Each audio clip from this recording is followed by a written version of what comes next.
So when this letter arrived at the CIA, it interested people. Someone sent it to me, and I wanted to come see you myself." Schmidt mumbled an apology. He was embarrassed at having summoned a senior representative of the U.S. government all this way. "I wasn't sure who to contact. There's so many intelligence agencies.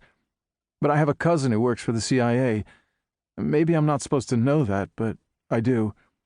So I sent the letter to my cousin and told him to give it to the right person. I guess that's you, Mr. Green, although that's probably not your real name." Vandal shook his head.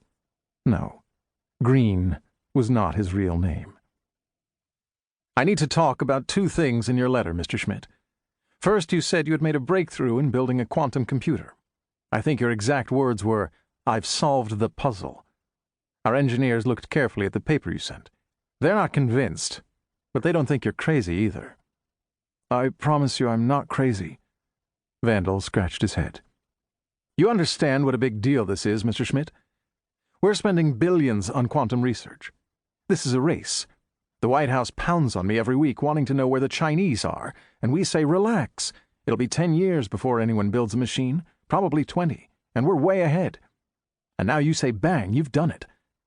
I won't pretend to understand what you wrote about liquid electrons and how they interact near absolute zero. That means absolutely nothing to me. But our computer scientists say it's plausible." Schmidt held up his hand. He was an engineer. He didn't want to overpromise. "It's still a prototype. It has a lot of bugs. It's not a fully programmable machine. It needs work." "Details," said Vandal. "Here's the issue. It's not just that you think maybe you have a breakthrough, but that someone wants to steal it. That's the bell ringer in your letter, about the venture fund that wants to buy you." "I don't know anything about them except their name. Course Technology Partners. I've never heard of them. Nobody around here has. But their fund manager said they would pay cash for control of QED. When I asked for a number, he said $1 billion, maybe more. I mean, we're still beta testing our first machine. It didn't make sense. Who are they? Do you know?" "They're Chinese. They have an office in Menlo Park owned by a nameplate company in Panama. The Panama shell is a front for the Chinese Ministry of State Security. I'm assuming the Chinese government is so impressed with what you're doing that they want to buy you out. So I'm here to make you a better offer." "I don't want to sell the company to anyone," said Schmidt. "I just want to make my machine work.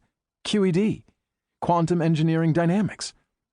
We think we have a shortcut that can give quantum solutions now. The purists say it's not really quantum computing, but I don't care.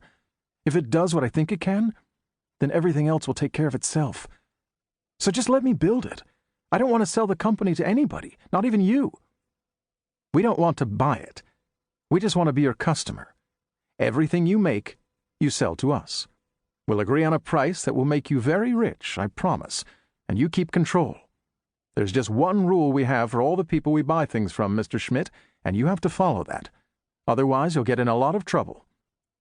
"I don't like rules. I'm a scientist. If I wanted rules, I could work for Microsoft up in Redmond. But tell me anyway, what's the rule?" "As soon as we make our agreement, starting today, I hope, everything you do is classified. Your company goes black. It doesn't publish papers. It doesn't have a website. When it gets inquiries from outsiders, it contacts the FBI." "Ugh, that sounds horrible. Why would I do that? It sounds like going to prison." Vandal fixed his gaze on the gifted, fragile computer scientist across from him.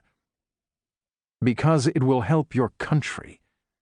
Your government needs the ideas that are in your head. It needs to make sure that other people don't get them. Like I said, this is a race. If we lose, we have a nightmare ahead. You must understand that, or you wouldn't have written the letter to your cousin at the CIA." Schmidt sighed. Of course, he understood. He wasn't a man who had romantic ideas about a technological Arcadia. He thought that Edward Snowden was a self-deluding traitor.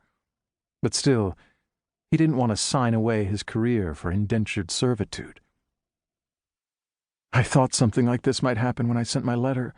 I dreaded it, but I did it anyway. And do you know why? Albert Einstein." "Come again?"